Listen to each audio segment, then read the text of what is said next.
Situated in the north of England, 14 miles from Leeds and 40 away from my hometown of Hull, lies Wakefield.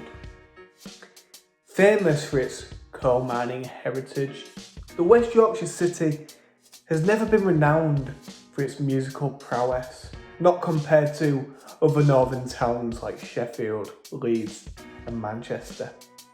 But in the early 2000s, one band aimed to change that. I'm Dan Smith, this is Talk Tonight. If you are new here, drop us a like, subscribe, and let's get into it. This is the Crypts, the first 10 years.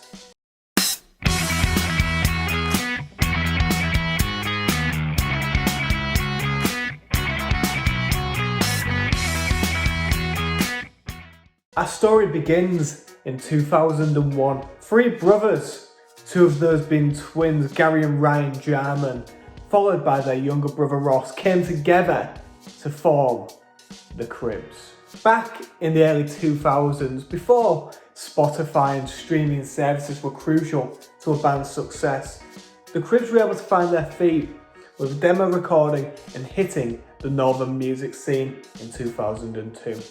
At the time, bands such as The Strokes had hit the big time, hit the mainstream in the US, causing UK promoters to prowl venues such as the Brundle Social Club in Leeds to find the UK's version of the New York Rockers. They toured, they played, and shortly after 2003, they signed to a label.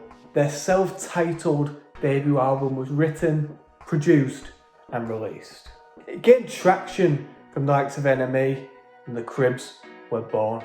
But their story was only just beginning. Soon after, in 2005, the Crypts released their second studio album, The New Fellas, which was voted or ranked 11th in NME's Albums of the Year. It included Hey Seamsters, the first track on the album, and dubbed one of the greatest indie anthems. Hey Seamsters, hey, hey Seamsters!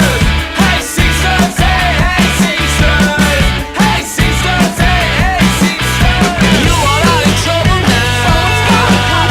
Someone's gonna copy now.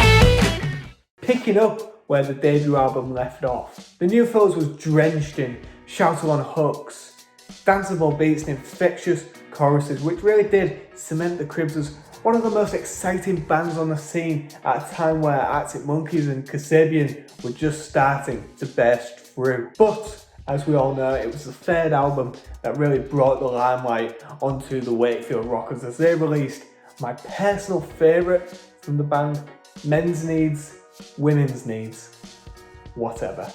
Full of deadly bass rumbles, electrifying lyrics, and a more finely tuned sound. This album plunged the Crypts from being a maybe band into one of the biggest on the scene. Men's Needs remains their biggest single to date, being played in clubs and pubs up and down the country, as well as the opening riff featured on several British TV series, including the likes of In-Betweeners and Gavin and Stacey. Also featuring the likes of Be Safe and the melodic Shoot the Poets. The Crypts had provided us with a relatable album for fans to sing along to, feel the story behind the record, moving away from the one-man writing of the previous two albums.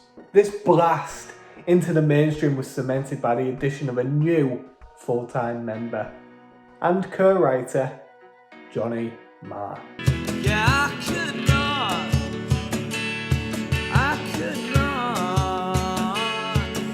no way.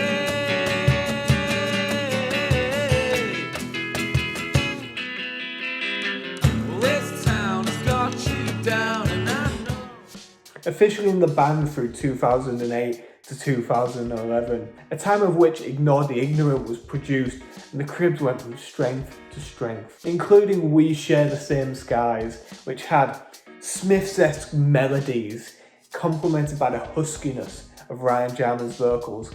The album is a step up from Men's Needs, once again showing the maturity in the band's sounds without moving away from the indie rock roots which first made their name. Competing with the likes of The Libertines, Franz Ferdinand and Razorlight, The album still made number 8 in the UK charts. The bonus track on the album, Is Anybody There, is one of my personal favourites.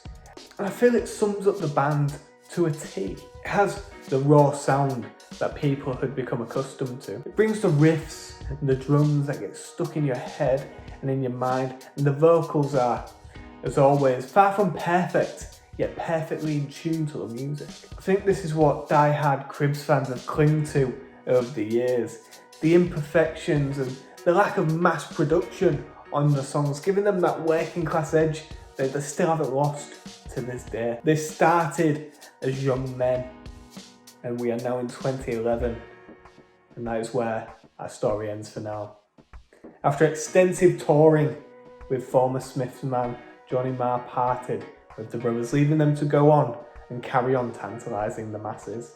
If you'd like to hear about the next 10 years by the Crypts, or you'd like to hear about another band, let us know in the comments below. Let me know your thoughts on the Crypts, and as always, if you've enjoyed the video, like, subscribe. I've been Dan, this has been Talk Tonight, and I'll see you next time. Take care.